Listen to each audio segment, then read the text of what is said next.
Raphaelle Peale was a lonely man. He lived in a small room above his father's museum, where he worked as a taxidermist. He spent his days stuffing and mounting animals, exposing himself to the toxic chemicals of arsenic and mercury. He had no friends, no love, no joy. He only had his paintings. He loved to paint still lifes, with objects that he found in his room or in the market. He painted them with care and precision, capturing every detail and texture. He painted them with a subtle melancholy, reflecting his own mood and condition. He painted them with a touch of nostalgia, longing for a simpler and happier time. One day, he decided to paint a still life with a cake. He had bought the cake from a bakery, as a treat for himself. He had not eaten a cake in a long time, and he wanted to savor it. He placed the cake on a plate, along with a wine glass, some grapes, a lemon, a knife, and a napkin. He arranged them on a table, with a dark background and a green curtain. He thought it looked inviting and festive, like a celebration. He took his brush and his palette, and started to paint.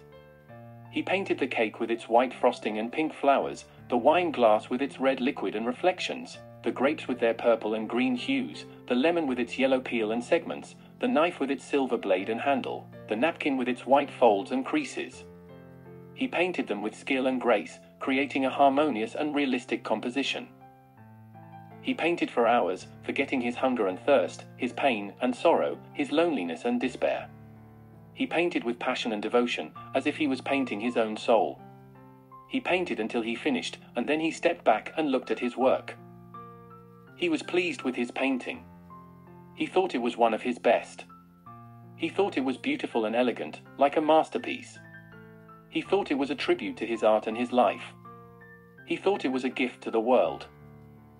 He smiled and sighed, and then he cut a slice of the cake and ate it.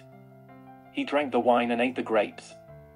He enjoyed the taste and the texture, the sweetness and the sourness, the richness and the freshness. He felt a moment of happiness and satisfaction, a moment of peace and grace. He did not know that it was his last. He did not know that the arsenic and the mercury had finally taken their toll. He did not know that his heart was failing and his breath was fading. He did not know that he was dying. He died alone, in his room, with his painting and his cake. He died as he had lived, with his still life. He died as he had painted, with a delicate melancholy.